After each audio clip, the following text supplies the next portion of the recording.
mi nombre es Marcela Barón. Somos los pastores de jóvenes de la iglesia de Camino de Vida Soacha. Él es mi esposo David y mi hijo Abdiel. Estamos estrenando 3 meses y medio. Es un honor estar esta mañana aquí y vamos a orar para iniciar. Señor, en esta mañana nos colocamos delante de ti, Dios. Te pedimos, Dios, que seas tú tomando el control de esta reunión, Señor Dios, y que seas tú hablando tu palabra, Señor Dios, y que seas dando lo que quieres dar en esta mañana, Dios. Colocamos esta hora, Señor, en tu presencia, Dios, y que seas tú, por medio de mí, hablando a través de mí, Señor Dios. En el nombre de Jesús. Amén. Bueno, y como le cuento, estamos estrenando bebé. Él se llama Abdiel. Nosotros nos casamos hace 5 años y pues al inicio no queríamos tener hijos. Entonces le oramos al Señor, dije, Señor, que sea tu voluntad y cuando tú quieras. Y Dios nos dio esa sorpresa hace un año. Hace un año exactamente nos estábamos enterando que tenía 1 mes. Y entonces, ¿cuántos son papás aquí, mamás? Amén, ¿cierto? Usted recuerde cuando se enteró. Yo no sé si le pasó, pero a mí me pasó porque yo me asusté. Aunque lo estábamos esperando y era anhelado, dijimos, ¿y ahora? ¿Y qué vamos a hacer? Y entonces empiezan a acercar esas voces, ¿no? Y duerma ahorita que puede. ¿Será así de duro? No, aproveche. Y decía, bueno, Señor. Y cada vez que pensábamos si iba creciendo mi barriga, yo veía una gran responsabilidad. Porque aunque era fácil cargarla, yo iba con él para todo lado. Entonces yo subía, bajaba, me iba y no tenía ningún problema. Pero llegó la hora en que él nació y fue el 20 de junio. Y entonces yo llegué a la clínica y él no quería salir. Y entonces lo empezaron a monitorear y él no quería salir. Y entonces yo le decía a mi esposo, ¿y ahora? Entonces el doctor nos dijo, él está taquicárdico, él no va a salir, nos toca hacerle cirugía. Yo dije, bueno, Señor, que sea tu voluntad. Pero esa responsabilidad que yo llevé por 9 meses era fácil, pero ahora era más difícil quizás porque éramos nuevos cuando llegó a nuestras manos. Y yo le dije, bueno, Señor, qué responsabilidad tan grande, porque nadie sabe qué es ser papá, ¿cierto? Hasta que nos llega el momento y el Señor dice, tome, aquí está su hijo, y uno dice, ¿y ahora? Y entonces empezamos con mi esposo y dije, ¿y ahora? Porque éramos los dos solos. Dije, bueno, Señor, si tú me diste a Abdiel, tú me darás la sabiduría de cómo criarlo. Y entonces es ahí donde vemos que Dios siempre nos da responsabilidades. Y como iglesia tenemos un llamado. Y en Números 3 y 4 encontramos una de ellas. Y si usted lee Números 3 y 4, encuentra cuando le entregan a los levíes la responsabilidad. ¿Quiénes eran los levitas? Los encargados de ministrar el templo. Y eso somos nosotros como iglesia. Somos llamados y Dios nos da esa responsabilidad. Solo que a veces nos hacemos los que caminamos rápido y no queremos ver esa responsabilidad. Pero es como un hijo. La iglesia es como un bebé. No es que usted lo deja y dice, ya vengo a ir a la tienda. No, usted tiene que estar cuidándolo, pendiente todo el tiempo. Y aún así más chiquitico. Entonces, eso es la iglesia. Y Dios le colocó a los levitas unas tareas encargadas. Y la primera de ellas era ministrar el mobiliario. ¿Y qué es el mobiliario? Todas esas cosas que podemos ver. Las sillas, el televisor, la batería, todas esas cosas específicas, Dios se los dio a los levitas. Y le dijo, ustedes son los encargados de cuidarlo. Por eso esa es nuestra primera responsabilidad, cuidar lo que Dios nos ha dado, administrar bien. Si usted ve que alguien cogió y le dio una patada, dígale, eso es suyo también, dígale, venga, cuídelo, eso es parte de nosotros. Porque a veces, ¿qué pasa? Dejamos que hagan lo que quieran, ¿y a quién le cuesta? A nosotros. Y nosotros como levitas debemos administrar bien ese mobiliario.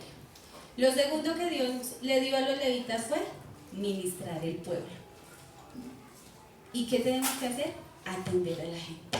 Y a veces se nos olvida.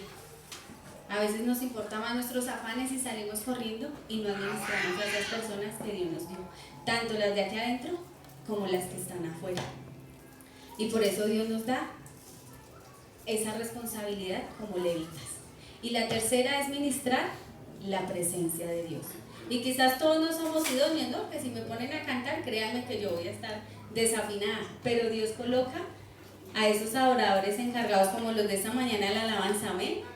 ¿Por qué? Porque Dios permite que a través de ellos podamos ministrar la presencia de Dios y sea más fácil conectar con Él. Entonces esa es una responsabilidad que también Dios nos dio. Pero ¿cómo logramos esto? A veces es difícil, ¿cierto? Pero ¿cómo lo logramos? Jesús nos lo enseñó. Y si usted va a Mateo 9:36, Jesús nos enseña la compasión. Cuando uno lee la Biblia, y yo la leo y no me canso, pero veo que el mejor ejemplo de servicio, ¿quién nos lo dio? Jesús. Jesús fue un hombre lleno de pasión. Él lo hacía 24/7, él no se limitaba, él lo que fuera, él lo hacía. Y Mateo 9:36 dice: y al ver multitudes, tuvo compasión de ellas, porque estaban desamparadas y dispersas como ovejas que no tienen pastor. Entonces dice, ¿tuvo qué? Compasión. Y eso es algo que a veces a nosotros nos falta, la compasión por las demás. Ponernos en los zapatos de esas personas y decir, ¿qué le está pasando? Entonces se cuenta que Jesús tuvo compasión. Y lo primero que dice ahí es que estaban sin pastor. Ellos no tenían quien los pastoreara, quien los liderara. Pero es ahí donde ustedes como líderes son la ayuda del pastor Javier. Son los que tienen que ayudar a pastorear esas personas. Son los que tienen que empezar a apoyar, sentir compasión por las almas y empezar a apoyar y a liderar, a pastorear al pueblo. Mateo 14:14 dice: y saliendo Jesús vio una gran multitud y tuvo compasión de ellos y sanó a los que de ellos estaban enfermos. Entonces dése cuenta que primero que hizo, los vio sin pastor y después que curó sus enfermedades. Jesús tuvo compasión de ellos y los vio doloridas y dijo, yo los voy a sanar. Mateo 15:32 dice: y Jesús llamando a sus discípulos dijo, tengo compasión de la gente, porque ya hace 3 días están conmigo y no tienen que comer. Y enviarlos en ayunas no quiero, no sea que desmayen en el camino. ¿Y qué tuvo ahí otra vez? Compasión. ¿Sí? Compasión de esas personas que tenían hambre. Y él dijo, yo no los puedo mandar así. Donde Jesús los hubiera mandado así, ¿de quién hubieran hablado mal? ¿De Jesús? No, usted no vaya donde Jesús, eso es aguantar hambre. Uy, no, usted viera, mi esposa se cayó por el camino. ¿Y quién hubiera quedado mal? Jesús, ¿cierto? Y entonces él se hubiera contradecido, pero él tuvo compasión y él dijo, no, yo no los puedo mandar así. Y a veces nosotros ignoramos esas personas que tenemos a nuestro lado. Decimos, no, mire tan viejito que habría hecho en la vida. Y yo le digo, no, espere, tenga compasión, póngase en los zapatos de él. ¿Qué pasó? ¿Sí? Entonces debemos tener compasión. Vamos a ir a Lucas 10. Entonces Jesús siempre veía la necesidad de atender. Y un día Jesús, cuando estaba sentado, él empieza a contar las parábolas. ¿Y cuántos hemos escuchado la parábola del buen samaritano? Amén. Amén, ¿cierto? Y uno la lee y dice, tan buena gente ese samaritano lo ayudó. Bien, ¿cierto? Pero ¿y cuántos haríamos lo del buen samaritano? ¿Cierto? El samaritano ayudó. Y lo vamos a leer a partir del versículo 25. Y dice, y he aquí un intérprete de la ley se levantó y dijo para probarle, maestro, ¿haciendo qué cosa heredaré la vida eterna? Él le dijo, ¿qué está escrito en la ley? ¿Cómo lees? Aquel respondiendo dijo, amarás al Señor tu Dios con todo tu corazón y con toda tu alma y con todas tus fuerzas y con toda tu mente y a tu prójimo como a ti mismo. Y le dijo, bien has respondido, haz esto y vivirás. Pero él, queriendo justificarse a sí mismo, dijo a Jesús, ¿y quién es mi prójimo? Respondiendo Jesús dijo, un hombre descendía de Jerusalén a Jericó y cayó en manos de ladrones, los cuales lo despojaron, e hiriéndole se fueron dejándole medio muerto. Aconteció que descendió un sacerdote por aquel camino, y viéndole pasó de largo a sí mismo. Y asimismo un levita llegando cerca de aquel lugar, y viéndole pasó de largo. Pero un samaritano que iba de camino vino cerca de él, y viéndole fue movido a misericordia. Y acercándose vendó sus heridas, echándoles aceite y vino. Y poniéndole en su cabalgadura, lo llevó al mesón y cuidó de él. Otro día, al partir, sacó 2 denarios y los dio al mesonero. Y le dijo: cuídemele, y todo lo que gastes de más, yo te lo pagaré. Cuando regrese, ¿quién pues de estos 3 te parece que fue el prójimo del que cayó en manos de ladrones? Él dijo: el que usó de misericordia con él. Entonces Jesús le dijo: ve y haz tú lo mismo. Entonces, ¿cómo inicia ese texto? Preguntándole a Jesús, ¿cierto? ¿Y cuál es la pregunta que le hace? ¿Haciendo qué cosas heredaré la vida eterna? ¿Y Jesús qué le dice? Está escrito en la ley. ¿Y cómo respondió? Él mismo se contestó, ¿sí vieron? ¿Y qué dijo? Amarás. ¿Cómo es? Todos no lo vemos a veces. Amarás al Señor tu Dios con todo tu corazón, con toda tu alma y con todas tus fuerzas y con toda tu mente. Y a tu prójimo como a ti mismo. Ahora yo le digo, piense usted, ¿amamos a nuestro prójimo como a nosotros mismos? ¿O es que esa vecina chismosa? Uy, Señor. ¿Cierto? ¿O es que ese compañero del trabajo que, ay Dios, él es el prójimo también? ¿Cierto? ¿El prójimo quién es? Todos. O mire al que está a su lado. Usted va a decir, uy, es que esa hermanita. No, hay que amar a nuestro prójimo. Y todos somos prójimos. Y lo primero que es amar al Señor. Y entonces Jesús, cuando le dice a él habla de una relación. Y es lo que tenemos que empezar a hacer. ¿Y cómo vamos a amar a nuestro prójimo? Lo primero que vamos a hacer es la oración. Es la oración. Es la oración por el perdido, es la oración por aquel familiar que no quiere venir a la iglesia, es por aquel compañero, por aquel prójimo que usted va en la necesidad y dígale, voy a orar por él. Usted no tiene que hablar, simplemente ore, que Dios es el que hace la obra. Empiece a orar.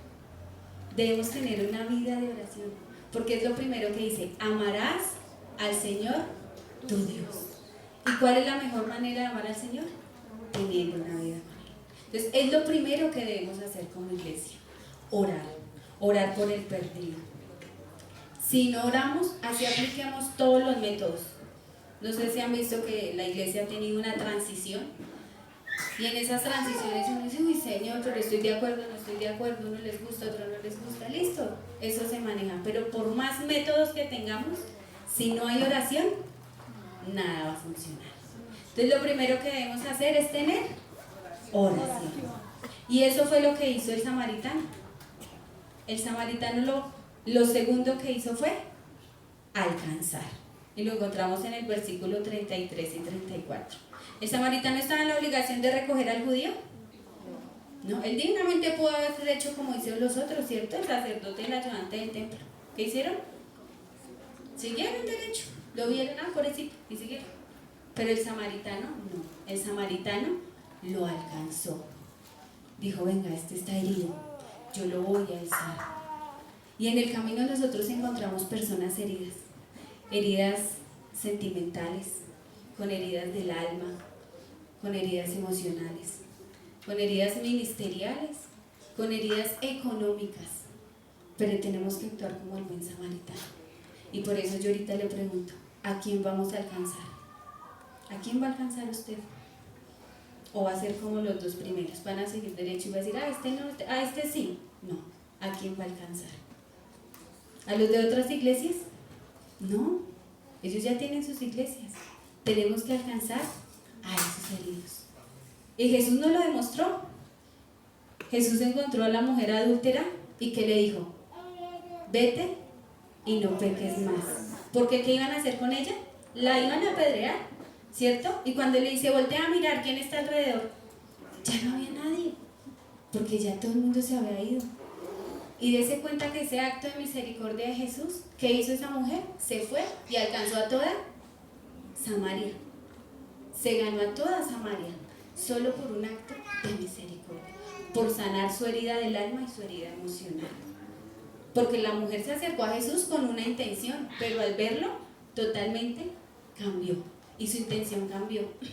Y hay muchas personas que se acercan con mala intención, pero es en cuenta que si actuamos con misericordia y los alcanzamos, Dios hace la obra. Jesús también tuvo a un ladrón al lado. ¿Y qué hizo? Tuvo misericordia. Yo por la neta, que uno se haga de cuenta a usted, Jesús, los dos, y usted sabe que Judas es ladrón y lo va a vender. Yo le decía a mi esposo, yo, si fuera un trabajador, lo he hecho. Pero Jesús, ¿qué hizo? Ahí lo tuvo, porque sabía que era el plan. Y eso debemos hacer. Y Jesús también tuvo un revolucionario. Dijo una vez el pastor en la iglesia, dijo, él era de la primera línea. Era Pedro. Pedro era revolucionario, pero decía, bueno, Jesús, ¿hay quién hay que matar? ¿Cómo es? Y Jesús le decía, calmado, venga. Pero aún así Jesús, sin importar el perfil, lo alcanzó. Y hizo la obra y lo cambió. Y Él nos mostró que podemos formar para alcanzar. Y por eso es importante que como iglesia tengamos esos equipos. Yo le preguntaba al pastor y me decía, tengo consolidación. Le dije, qué bueno, porque eso hace que podamos alcanzar. Y podemos buscar otros como equipos de bienvenida, de evangelismo, de misericordia. Pero como iglesia necesitamos empezar a dar ese apoyo al pastor para poder alcanzar. Porque él solo no puede. Todos los que estamos aquí, si unimos fuerzas, vamos a alcanzar más. Una vez estábamos en la iglesia, estábamos implementando el equipo de bienvenida. El de bienvenida en nuestra iglesia es uno que está en la entrada con un cartelito y le dice, ven como eres, bienvenido. Y vamos evangelizando. Y un día pasó un joven por el frente de la iglesia con un pantalón que parecía una falda, lleno de tatuajes, donde uno lo veía tatuajes, 5 candoncas. Y nosotros nos acercamos y le dijimos, bienvenido, ven como eres. Y él, no, gracias, y siguió. Y la servidora que estaba en la puerta, eso pasa en mi iglesia, aquí no pasa. Esa servidora que estaba en la puerta llega y dice, menos mal no entró. Y yo la escuché y dije, ¿cómo así? ¿Por qué menos mal no entró si él es el que necesitamos que entre? Digo, no, es que mírelo. Y yo me quedé así y le dije, no, hermana. Dije, yo espero que él no haya escuchado lo que usted dijo. Porque la meta con mi iglesia es alcanzar a esas personas. Necesitamos cambiar. Y yo le dije, eso no es así. Entonces, bueno, ya internamente en logística yo dije, a esa hermanita no hay que ponerle en la puerta porque no le va a gustar si entran ese tipo de personas. Pero es importante ver que tenemos que alcanzar a todo tipo de personas. Y vuelvo y le pregunto, ¿a quién vamos a alcanzar? ¿A quién va a alcanzar usted? Al necesitado de Dios. Amén. Lo tercero que debemos hacer es cuidar. Porque si alcanzamos y no cuidamos, ¿qué estamos haciendo? Nada, ¿cierto? Yo tuve mi bebé, él nació bien, pero pues me hicieron cesárea porque él tuvo el cordón enredado. Y si no cuidaban de mí, no sé qué hubiera sido. Porque, vuelvo y le digo, las personas se acercan y dicen, no, eso es doloroso, eso no sé qué, eso. Y yo decía, cada uno tiene su experiencia. Pero si no cuidan de uno, quizás uno no pueda seguir. Y si nosotros alcanzamos esas personas y no las cuidamos, las vamos a perder. Por eso necesitamos cuidarlas. Y si usted ve el versículo 34, ¿qué hizo el samaritano? Vendó sus heridas. Sacó vino, sacó aceite, las vendó y las llevó a la mesada y cuidó de él. Ahí dice, y cuidó de él. Y eso es lo que tenemos que hacer, alcanzarlos y traerlos aquí y cuidarlos, ponerlos en el equipo de consolidación, ponerlos en un grupo de conexión o células integrales, es que le van a llamar aquí. ¿Por qué? Porque es importante hacer un seguimiento. Si nosotros no hacemos un seguimiento y un cuidado, no vamos a restaurar. Dios hace la obra a través de nosotros y se va a ver el fruto. pero necesitamos empezar a cuidar. Que nos apasionemos así como Jesús y sintamos esa compasión y los cuidemos, bien sea aquí, bien sea en la casa, bien sea en una panadería. Mire, para hacer un grupo, usted solo necesita tener pasión para cuidar esas almitas que nos van a llegar a la iglesia. Y lo cuarto es capacitar. ¿Y qué podemos hacer en capacitar? Invertir. ¿Y cuánto cuesta invertir, no? Invertir tiempo, invertir espacio, invertir dinero. ¿Por qué? Porque a veces duele, pero lo importante es capacitar e invertir. Y en el versículo 35, el samaritano lo hizo. Él dijo, dejo 2 denarios para pagar.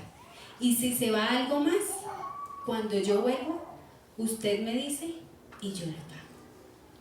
El hombre que estaba herido era un judío y él era un samaritano. ¿Importó cómo era, quién era? No. Lo que importaba era cuidar, invertirle ese tiempo, sacar el espacio. Quizás el hombre iba para una junta muy importante y a él le importó, no. Dijo, bueno, un día más, un día menos, me quedo aquí, lo cuido y ya mañana continuaré. Dios se proveerá y así lo hizo él. ¿Y cómo podemos empezar a capacitarlos? Por las escuelas de liderazgo. ¿Cuántos hemos hecho escuelas aquí ya? ¿O estamos haciendo escuelas?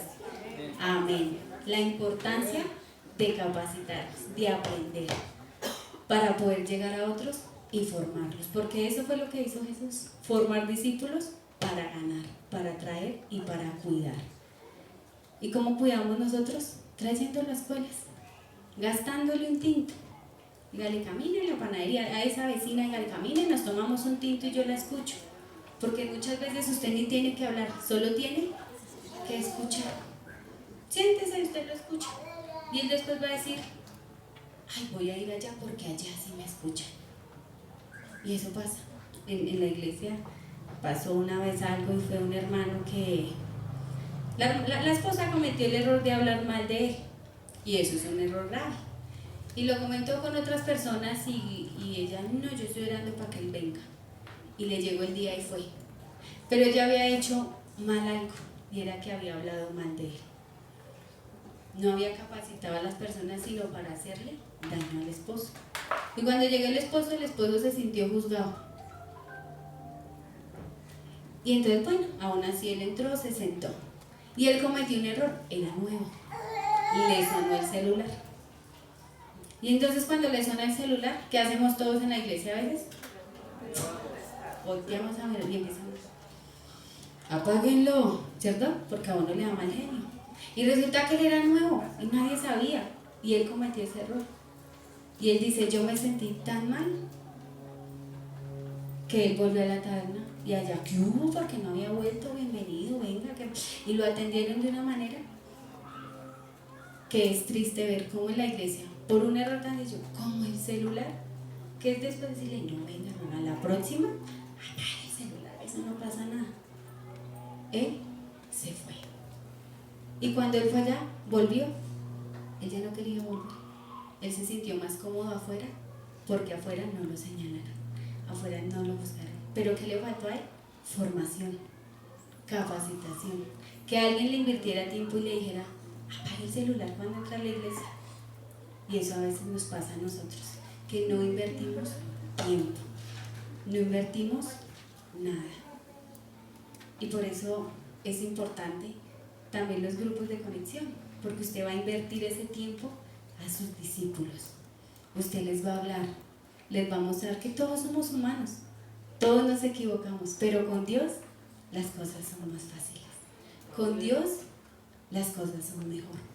Y aunque cueste y aunque nos toque sacrificar, no importa, porque tenemos que sacar tiempo como Jesús lo hizo y formar. Invertir en el reino es lo que Dios va a bendecir. Dios compensa lo que usted invierte. Yo siempre le he dicho a la iglesia que nosotros nos encargamos de las cosas de Dios y Dios se encarga de las cosas de nosotros. Así que usted no se afane. Quizás a veces decir, no, es que apague el arroz y vaya, invierta 5 minutos y vuelve y verá que ese arroz está más rápido que nunca. porque a veces le damos prioridad a lo que no. Pero tenemos que invertir, poco o mucho, invertir en el reino, apasionarnos por esas almas, por el prójimo. Decir, Señor, me voy a poner a la meta que cada mes voy a traer a alguien, porque necesitamos ganar. Ningún grupo funciona si no nos apasionamos por los perdidos. Si no miramos las necesidades de afuera, va a ser muy difícil poder atender esas necesidades. Y a veces nos volvemos como las sanguijuelas, ¿no? Pedimos, pedimos y pedimos y nunca nos saciamos. Nunca usted le dice, Señor, yo quiero un carro. Y el Señor se lo da. Ay, Señor, yo no quería ese, yo quería una camioneta. Y el Señor arriba, ay, pero usted me dijo un carro, ¿cierto? Porque a veces lo condicionamos. Señor, yo quiero mi casa. Y el Señor se la da. Señor, yo quiero mi trabajo. Sí, Señor, pero así no era. Nos volvemos sanguijuelas. Solo queremos que nos den y no queremos salir a ganar. Y no hacemos lo del samaritano, que a él, sin importarle quién fuera, sin importar su condición, él lo dio todo. Él se sacrificó, sacrificó su tiempo, sacrificó su dinero. Y es ahí cuando pasa que le dice Jesús en el último versículo, dice, él dijo, el que usó de misericordia en él. Entonces Jesús le dijo, ve y haz tú lo mismo. Por eso hoy el reto es para que hoy ustedes vayan y hagan lo mismo. No busquemos excusas. Todos sabemos quién es el prójimo. Acá adentro estamos bien, pero nos olvidamos de los heridos que están afuera. Nos olvidamos de esas personas que están mal afuera. Y si usted obra bien, le va a ir bien. Resulta que yo soy administradora en un colegio y tenía una trabajadora. Y yo descubrí que nos estaba robando. Y pues uno en su posición humana, uno dice, llamo a la policía, la echo y que miren a ver qué hacen, ¿cierto? Pero era mamá del colegio también. Entonces yo me siento con ella y la escucho. Cuando ella me comenta, pues le entendí que pues estaba pasando una situación difícil, que su esposo la acababa de dejar, que no tenía con qué matricular ni pagar pensión. Me puse en los zapatos de ella y dije, claro, pues uno en los zapatos de ella quizás hubiera pensado hacer lo mismo. Pero cuando yo hablo con ella, le digo, esa no es la solución, hay que hablar. Entonces, bueno, ella reconoció, pidió disculpas y pasó así. Ella siguió trabajando, continuó el siguiente año, ya ella renunció porque consiguió un mejor trabajo. Y el año pasado, a finales, tuvimos un inconveniente con el colegio porque unos papás se levantaron a hacer, a hablar cosas que no debían. Y la mamá estaba ahí. Cuando la mamá ve que llegamos con el equipo administrativo, yo la miré. Y yo no le dije nada, yo tampoco le iba a decir, acuérdese que yo la perdoné, que usted, que no. Yo solo saludé y entramos con la rectora. Y ella nos miró. Y adivine qué tuvo ella con nosotros. Compasión.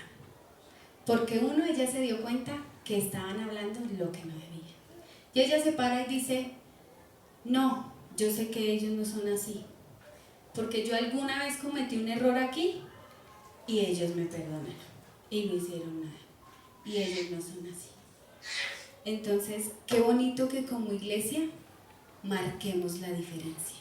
Que como iglesia afuera digan, es que ellas son diferentes. Porque el decir, no, es que no, usted va y eso, no. Que puedan decir, allá en la iglesia hay diferencia.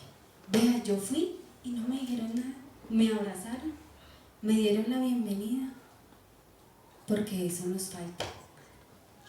Y ya para terminar, el líder de nosotros de Camino Kids era un joven metalero. Usted lo veía, pelo largo, bota, jean entubado. Y yo preguntándole le decía, venga, ¿y usted cómo llegó a la iglesia? Estoy hablando hace como 18 años. Y él llegó y me dijo, imagínese que cuando yo llegué a la iglesia, a mí lo que me sorprendió fue la bienvenida de la servidora. Dijo, porque yo siempre que pasaba por iglesias me miraban como bicho raro. Y yo decía, no, yo nunca voy a entrar por allá. Y ese día yo llegué y entré.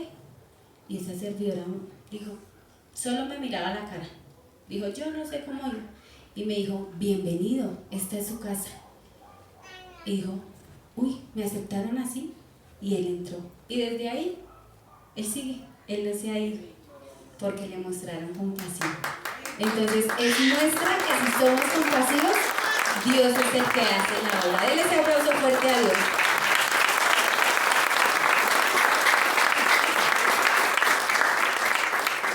Entonces, y Él está ahí. Ya usted lo ve y ya no es nada lo que era antes. Y ya para terminar, cuando Job, todos sabemos la historia de Job, ¿cierto? Y Job fue duro. Pero él se cuenta que al final Job tuvo que hacer algo que quizás a veces nos cueste a nosotros. Y resulta que Job, hasta que no oró por sus amigos, Jehová no le quitó la aflicción. ¿Pero qué tuvo que hacer? Porque Job estaba enfermo, Job ya no tenía nada, ya había perdido su familia. Eso está en el último capítulo de Job. Él ya estaba sin nada, como quien dice, ya, así como dicen, en la inundación, ¿no? Perdónenme la expresión, pero ya no tenía nada. Él ya dijo, Señor, ya llévame porque yo aquí qué. Pero aún pasándole todo lo que le pasó, perdiendo su familia, su casa, su empresa, todo, tuvo que hacer algo más y aún así enfermo tener que orar para que sus amigos se sanaran. Y a veces nosotros tenemos que hacer eso. Quizás estamos un poco heridos y alguien llega más herido, no importa, oremos, ayudémosle, que si usted lo hace, Dios va a venir y le va a quitar esa aflicción. Dios va a venir y le va a abrir esa puerta de bendición. Dios va a venir y le va a dar eso que usted tanto le ha pedido. Pero ¿qué tenemos que hacer? Orar y entregar. Decirle, Señor, quizás estoy enferma, pero oro para que Él sea sano. Quizás no tengo trabajo, pero oro para que Él tenga trabajo. Quizás no tengo donde estudiar, pero oro para que Él tenga donde estudiar. Y créame que si nos despojamos, Dios va a hacer la obra y va a abrir esas puertas para que usted sea de bendición y pueda pararse y decir, Dios ha hecho la obra. Y esos discípulos que usted gane, esos discípulos que usted tenga detrás, puedan decir, yo quiero lo que ustedes tienen. Yo quiero lo que él y lo que ella quieren. ¿Qué es lo que lo hace diferente? Y usted le va a decir, es Dios. ¿Y Dios qué es? Es amor. Entonces, yo los invito a que nos coloquemos de pie y que le digamos a Él que nos llene de amor, que nos dé esa pasión y esa compasión para poder ganar almas. Para aquel que llegue aquí podamos decirle, bienvenido, esta es tu casa. Y que aún no tengamos, podamos dar y Él nos pueda devolver. Señor, en esta mañana te damos toda honra y toda gloria, Señor Dios. Y hoy te pedimos perdón, Señor Dios, si quizás hemos fallado, Dios, y no hemos cuidado, Señor, lo que nos da, Dios. No hemos sido esos levitas, Dios. No hemos sido buenos administradores y no hemos cuidado a tu pueblo, Dios. Pero hoy te pedimos que nos llenes de pasión y de compasión, Señor Dios. Que nos llenes de ese amor que tú tenías, Dios, para alcanzar, Señor, a aquellos que necesitan. Para ir y hablar, Señor, sin condición, Dios. Y que esas personas que tú nos des las podamos cuidar, Dios. Las podamos darles de un buen pasto, Dios. Que seamos esos líderes esforzados y valientes, Señor Dios. Para ayudarle a nuestro pastor, Dios. Para decirle, aquí estamos, cuenta con nosotros, Dios. Y poder formar, Señor Dios. Porque quizás muchas veces, Dios, no nos damos cuenta que formamos es con ejemplo, Dios. Y queremos dar ejemplo, Dios. Como iglesia queremos marcar la diferencia, Dios. Queremos ser diferentes, Dios. Queremos que ellos puedan ver que acá en Tocancipá está pasando algo diferente, Señor Dios. que tú llenarás la iglesia, Dios, y que traerás personas nuevas, Dios. Que que serán transformadas a través de ti, Señor Dios. Hoy te entregamos nuestras cargas, Señor Dios, y te decimos, cuenta conmigo, Señor. Dígale ahí, cuenta conmigo. Cuenta conmigo para alcanzar y cuidar, Señor Dios. Ayúdanos, Dios. Queremos ser esa ayuda del pastor, Dios, a ganar discípulos como Jesús lo hizo, Dios. Sin importar, Dios, cómo vengan. Queremos sanar esas heridas de estas personas, Dios. Queremos curar, Señor Dios. Oh, gracias, Dios, porque sabemos que estás aquí, Señor. Te damos toda honra y toda gloria, Señor Dios. Y queremos decir que vamos a impactar a Tocancipá, Señor. Que a partir de ahora será un nuevo comienzo, Dios.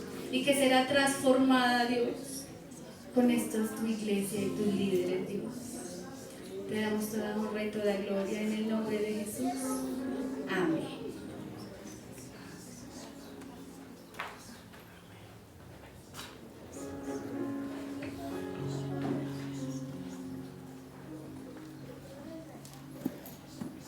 Pastora, muchas gracias. ¿Le puedo hacer unas preguntas? Pues venga para acá. Si quieren, siéntese en un momentico. Andrés, se nos prepara, o Lorenita, la grabación. Pastora, ¿de dónde vienen ustedes? De Soacha. ¿Cuántas personas hay ya en la iglesia? Tenemos un promedio de 3.500 personas. 3.500 personas. ¿Hace cuánto iniciaron allá, pastora? Bueno, la iglesia está hace 30 años. Mi abuelo es el apóstol, él la tuvo hace 25 y mi papá lleva con ella hace 15 años. O sea, que eres hija de pastores. Muy bien. ¿Y cuántos grupos familiares tienen allá o cómo es la visión? Bueno, en promedio tenemos 170 grupos familiares. Cada grupo familiar en un promedio de 20 a 30 personas. Lo manejamos bajo pastores de zona. Entonces ahorita hay dos pastores, la pastora Andrea, que es como la encargada de adultos y grupos mixtos, y junto con mi esposo tenemos encargado toda el área de jóvenes y de niños. ¿Funcionan los grupos? ¿Qué dice? Sí, señor, funcionan al 100%. Al inicio es difícil, al inicio uno quiere tirar la toalla. Nosotros como experiencia nos entregaron los grupos nos entregaron el equipo de jóvenes y no teníamos jóvenes. Había un promedio de 100 jóvenes, hacía reunión cada 8 días, pero era muy desgastante tener que estar haciendo un culto, porque uno piensa, ¿y qué le hago a los jóvenes? ¿Y qué le hago a los jóvenes? ¿Y qué se le hace a la iglesia? Porque es desgastante. Entonces el pastor dijo, inicien con grupos. Efectivamente empezamos con grupos y al inicio uno puede decir, no, esto no es, porque nos llegaban 5, 10 y yo decía, no, hay que ser constantes, hay que apasionarnos por esto. Y continuamos la labor junto con el pastor y mantuvimos los grupos y pues en nuestro caso, porque los grupos de adultos siempre han estado, siempre han dado resultado y al ver que daban resultado lo hicimos con los jóvenes y es bonito ver cómo un grupo de 5 ya es un grupo de 60 y se tuvo que multiplicar por 3. De ver 120 jóvenes hacer un culto con 600, 800 es muestra de que sí funciona. Hacer discipulado sí funciona. O sea, aquí empezaron con 100 jóvenes. Sí. Y ahí ahorita, ¿cuántos jóvenes? Ya tenemos en promedio 800 jóvenes. 800 jóvenes. Gloria a Dios, ¿cierto, pastor? Ha sido una bendición. Para mí en lo personal es una bendición tenerlos acá. Nunca hemos tenido de allá representantes. Creo que es una de las iglesias más grandes de la Cruzada. ¿O estoy...? Sí, es una de las más grandes. Dios ha sido fiel. ¿Algún testimonio ya como para terminar en cuanto a los grupos?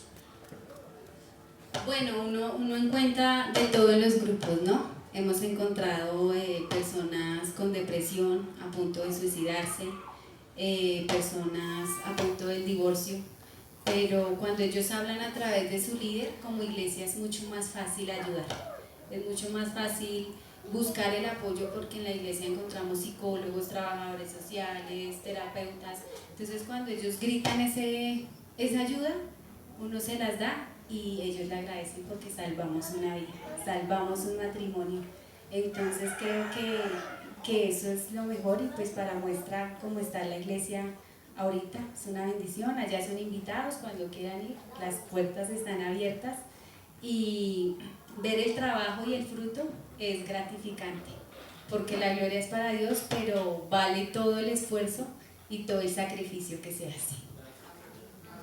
Una última pregunta, pastora. Cuando iniciaron ustedes los grupos, o sea, de ceros, cuando decidieron empezar con la visión, ¿cuántas personas tenían?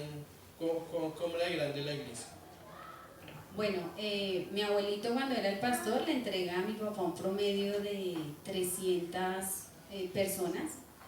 Cuando él recibe, él inicia la visión de los grupos, un promedio de 8 líderes, y al ir creciendo, pues como ya son digamos 30, 40 son muchos, lo que empezamos es a multiplicar.